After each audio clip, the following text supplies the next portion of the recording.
No hay nada que cause más tristeza que perder algo o perder en alguna situación. Cuando un equipo de baloncesto pierde un partido o un campeonato, los componentes de ese equipo se entristecen. Hace poco, en un partido de fútbol, era la final, uno de los equipos perdió 0-1. El contrario metió un gol ganador y ellos no pudieron hacer absolutamente nada. Los miembros del equipo perdedor lloraban sin consolación. Tenían mucha tristeza por haber perdido ese importante partido de la final del campeonato. Y así es en la vida. Hombres y mujeres, empresas, políticos, deportistas, muchas veces pierden.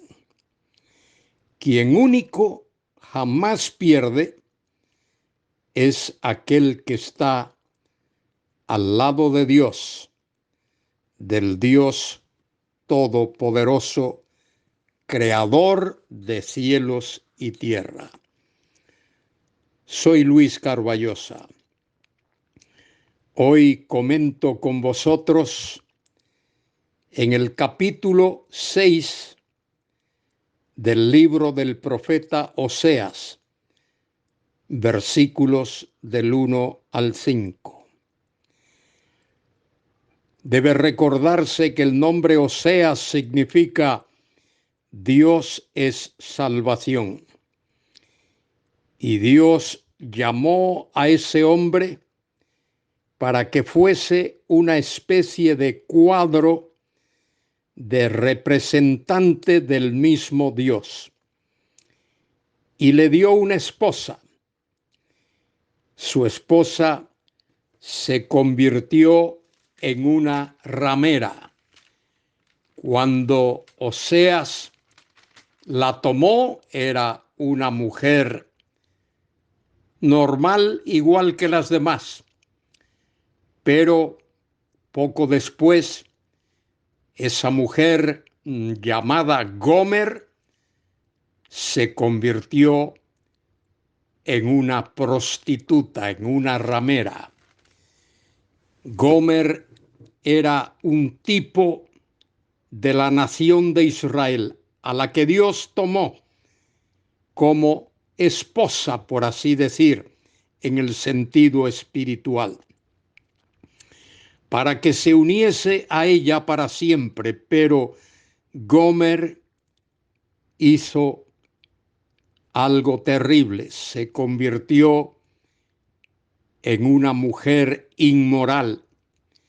Así Dios escogió a la nación de Israel para bendecirla, para derramar sobre ella su gracia y su misericordia.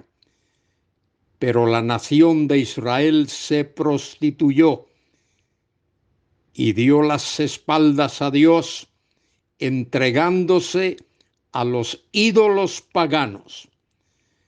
Pero Dios, en su misericordia y en su gracia, la llamó y derramó su bendición y su perdón sobre ella. En los postreros tiempos, Dios va a tener comunión íntima con esa nación, no con todos los componentes de ella, pero con el remanente. Pablo en Romanos 9:27 habla del remanente.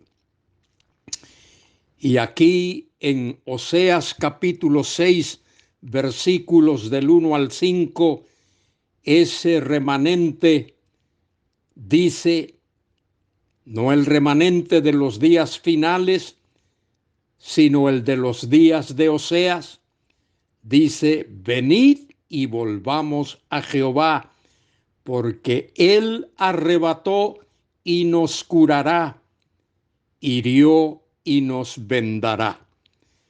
El pueblo reconoce que Dios, Jehová Dios, es un Dios de misericordia y de gracia. Y en el versículo 2 dice, nos dará vida después de 2 días. En el tercer día nos resucitará y viviremos delante de Él.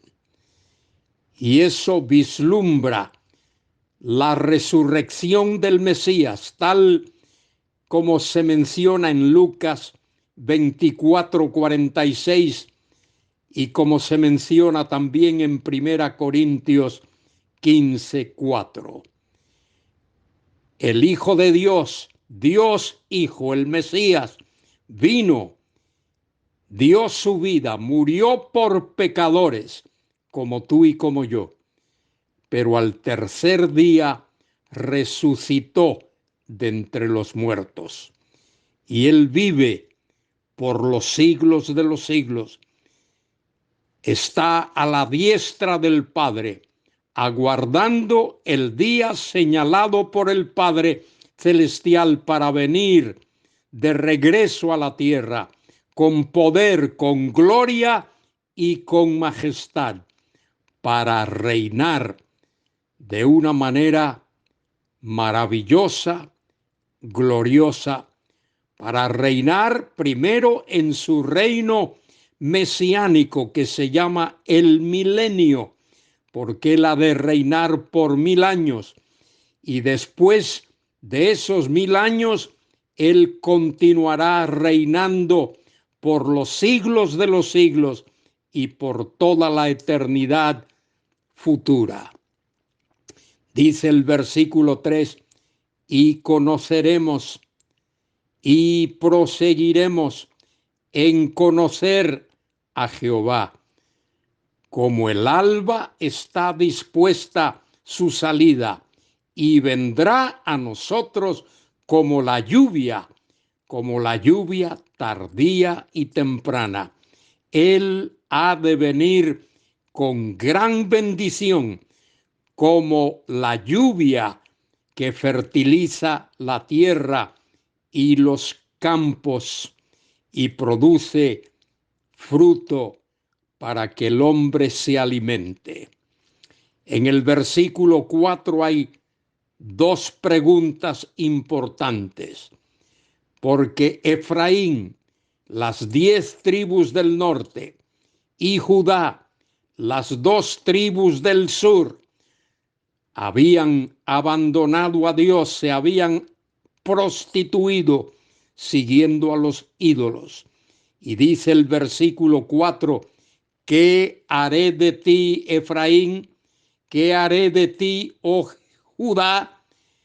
La piedad vuestra es como nube de la mañana y como el rocío de la madrugada que se desvanece. Es necesario, es importante que el Espíritu Santo, el Espíritu de Dios, obre en el corazón de la persona. El Espíritu ha de obrar en la vida de ese remanente de la nación, del pueblo de Israel, en días venideros. Dice el texto que he leído, la piedad vuestra es como nube de mañana y como el rocío de la madrugada que se desvanece.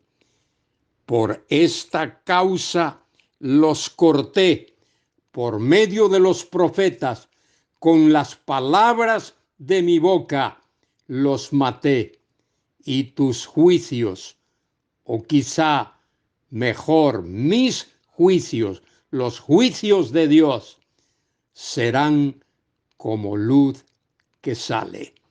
Dios ha de traer juicio, Dios ha de separar a un remanente de esa nación. Versículo 5 lo expresa. Por esta causa los corté de en medio de los profetas, con las palabras de mi boca los maté, y tus juicios serán como luz que sale, o mis juicios serán como luz que sale. Querido escuchante, alza tus ojos al cielo, pon tu fe y tu confianza en ese Dios todopoderoso, Dios de misericordia, de amor y de bondad. Que Él te bendiga ricamente, ahora y por siempre. Amén.